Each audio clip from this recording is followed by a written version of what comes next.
In this video, I'm going to be ranking the top 10 best dark matter cards right now in NBA 2K23. My team, you guys can let me know in the comment section down below if you guys do have any dark matter cards. Let me know which dark matters you guys have and which are your favorite dark matters to use in my team. I know there's not that many dark matters in the game. I think there's only a total of 10 in total, dark matters in my team right now. But if you guys do have any of these dark matters, let me know which one is your guys' favorites and let me know if you guys would obviously change about my top 10. But coming in at the number 10 spot, I think this is probably the most obvious selection, and that's going to be dark matter Larry Bird. He doesn't even play like a dark matter. Like, I would say his tier probably is more like a pink diamond or a galaxy opal. Like, this card just really isn't that great. There's so many pink diamond, opal cards, and maybe even diamond small forward. Okay, diamond might be a little bit crazy, but there is pink diamond small forwards and opal small forwards that are way better than this dark matter Larry Bird. He just needs a new update. Getting his jump shot at least on quick timing probably should actually be like a new base now, or at least on very quick timing if it's going to be his normal jump shot. He needs way better dribble sigs. Like, the card can't move, can't knock down threes at high level with that release, and then doesn't even have the normal leaner. Only 87 speed, 80 driving dunk. I mean, this card only has like a high three ball and good Hall of Fame shooting badges. All around, I do think Larry Bird is going to be the 10th best dark matter. Now, coming in at the number 9 spot is going to be dark matter Tim Duncan. Obviously, I think these cards are still, Tim Duncan's not a bad card. I would say Larry Bird honestly is a bad card, but I think Tim Duncan is actually very solid at the power forward position. He's 6'11" with a 7'2" wingspan, because Tim Duncan still gives you really good defense. He has a 98 block, 98 interior defense with an 86 steal and an 87 perimeter. So great all-around defense from Tim Duncan. My only flaw with the card, just like Larry Bird, really comes down to the animation screen. His jump shot is just a little bit too slow, only being on normal timing. If he got an update to where he gets a new base, like maybe the Kuzma base or maybe gets O'Shea base,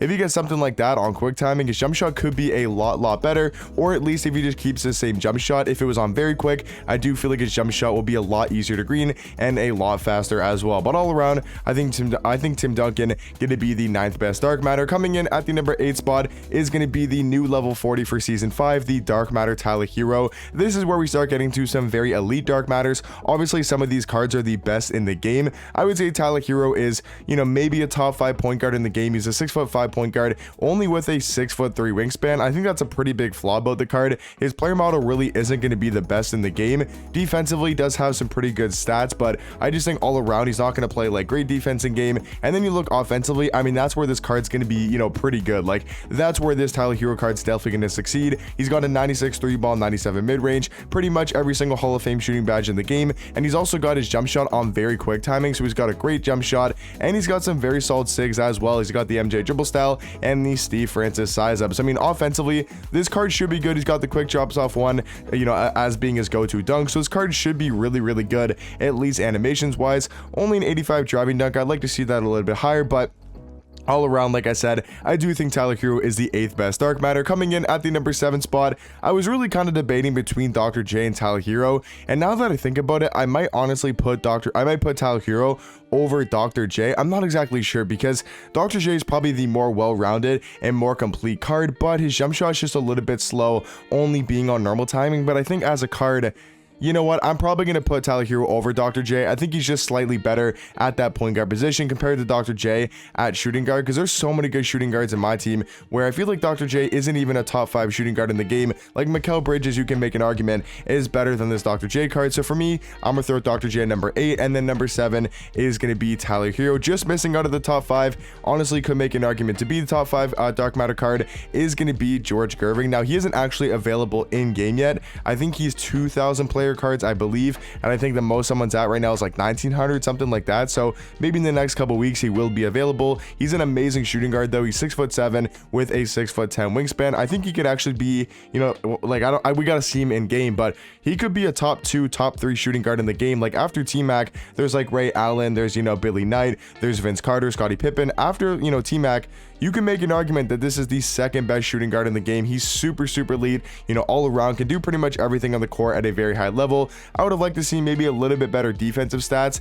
His badges are solid for the defensive side of things, but only an 84 block and an 88 interior defense. I would have liked to see that maybe a little bit higher, but all around, I think George Gerving is the 6th best dark matter. Now halfway into my list here is going to be dark matter Moses Malone at the number 5 spot. I think he's just slightly better as a dark matter card than George Gerving. He is actually available right now. I think he's is it 1,600 player cards, 17 I cannot speak English. I think he's 1700.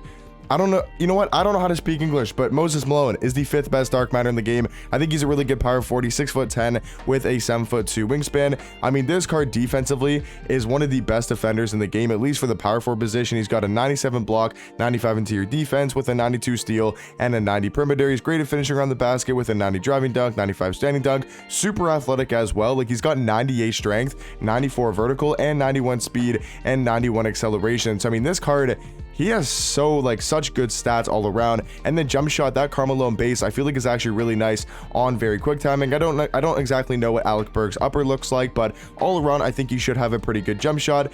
I would have liked to see maybe like a better size up or better escape, but I think Moses Malone could be once again like a top 3 power forward in the game, and I do think he's the 5th best dark matter. Now coming in at the number 4 spot, this is where we get to some very elite cards. Like, obviously I think these next 4 guys are all going to be top 10 cards in the game. Starting that off though, at the number 4 spot is going to be dark matter Giannis. We all know what he can do in game. He's 6'11" with a 7'4" wingspan, and he is honestly one of the more complete cards in the game. Like, defensively, you can make an argument he's the best well-rounded defender in the game with these stats and badges, and obviously Giannis has one of the best player models in the game and get some of the craziest defensive animations. So I'd say for me, Giannis is the 4th best dark matter card, which might seem a little bit low, but at my number 3 spot is actually going to be the dark matter LeBron. I think LeBron is slightly better than a guy like Giannis. I just feel like at his position, he's a little bit better of a card, but let me know in the comment section down below, who do you guys think is the better dark matter card between LeBron and Giannis? Like, for their certain position, like, who do you guys think is better at small forward, either LeBron at small forward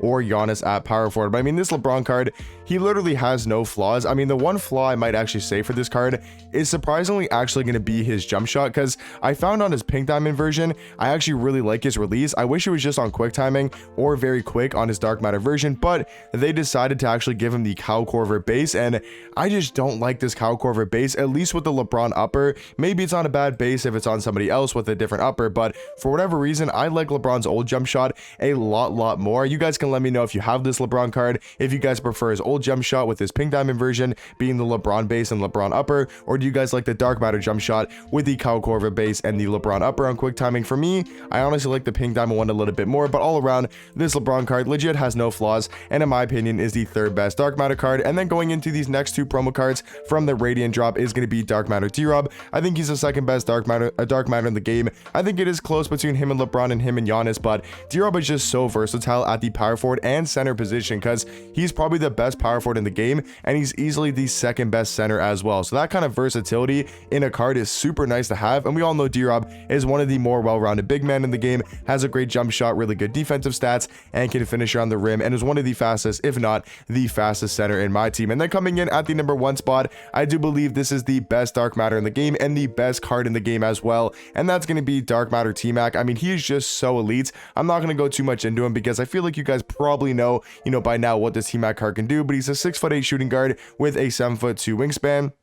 He's a dark matter card, so pretty much going to have perfect stats and badges. That's not what makes this T-Mac card really elite, and in my opinion, the best dark matter card. It's when you look at the animation screen, in my opinion, and a lot of people that do play Park in my career that have like access to all of the jump shots in the game. In my opinion, this is the best jump shot in the game, with the KPJ base and the Oscar Robinson upper on quick timing. If it was on very quick, it'd be better, but like the base and the upper, these are the 2 best in the game in my opinion. Then he's also got some amazing dribble sticks. He's got that T-Mac size up MJ dribble style. He's got the Curry escape, which means he can Curry slide. He's also got the John Wall crossover, Dame behind the back. Like, this card's movement is just so elite. And then he's also got the normal leaner as well. So all around, I think Tracy McGrady is the best dark matter in the game. But let me know in the comment section down below. Like I said earlier at the start of the video, what would you guys change up on my top 10 dark matter list? And let me know your guys' favorite dark matters to be using right now in my team. And let me know if you guys have any dark matters, and if you guys do, how many dark matters you guys currently have in your collection. But I'll catch you guys in the next one. Peace.